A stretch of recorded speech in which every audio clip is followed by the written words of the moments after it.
ভারতের রাজধানী নয়াদিল্লির যন্তর মন্তরের সামনে শনিবার তরুণদের অনলাইন প্ল্যাটফর্ম ককরোচ জনতা পার্টির বিক্ষোভে অংশ নেন বিপুল সংখ্যক মানুষ।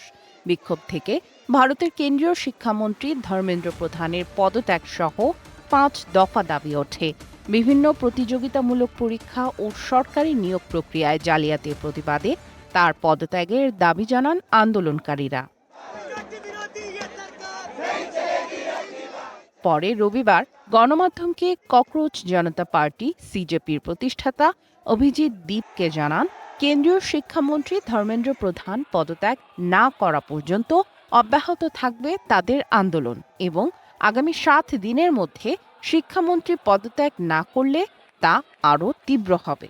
आज का हमारा जो प्रोटेस्ट था वो काफी सक्सेसफुल हुआ है। ধর্মেন্দ্র প্রধান একটি পুরো প্রজন্মের ভবিষ্যৎ নষ্ট করেছেন। আগামী ৭ দিনের মধ্যে যদি তাকে অপসারণ করা না হয় কিংবা তিনি নিজে পদত্যাগ না করেন, তবে আমরা রাজপথে আরও বড় আন্দোলন চালিয়ে যেতে বাধ্য হব। তেলাপোকারা ঐক্যবদ্ধ হলে কি করতে পারে, যন্তর মন্তরে তার কেবল একটা ট্রেইলার বা মহড়া দেখেছে সরকার। ये आंदोलन पूरे नेशन वाइड होगा उनके रेजिग्नेशन तक। শনিবারের বিক্ষোভে অংশ নেয়া অনেক শিক্ষার্থী ও অভিভাবকেরই এর আগে কোনো রাজনৈতিক কর্মসূচিতে অংশ নেয়ার অভিজ্ঞতা ছিল না। তবে পরীক্ষা ব্যবস্থার উপর ক্ষোভ থেকেই মানুষ স্বতঃস্ফূর্তভাবে রাজপথে নেমে এসেছেন বলে মনে করছেন অভিজিৎ। যন্তর মন্তরের ওই বিক্ষোভে অংশ নেয়া আন্দোলনকারীরা ককরোচ বা আরশোলার মাস্ক পরে শিক্ষামন্ত্রীর পদত্যাগের দাবিতে স্লোগান দেন।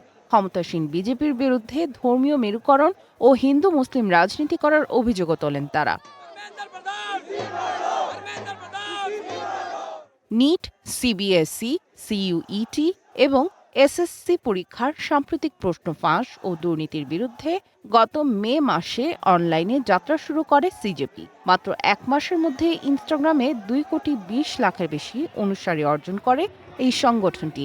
এটি এখন ভারতের অন্যতম বড় আন্দোলনে পরিণত হয়েছে।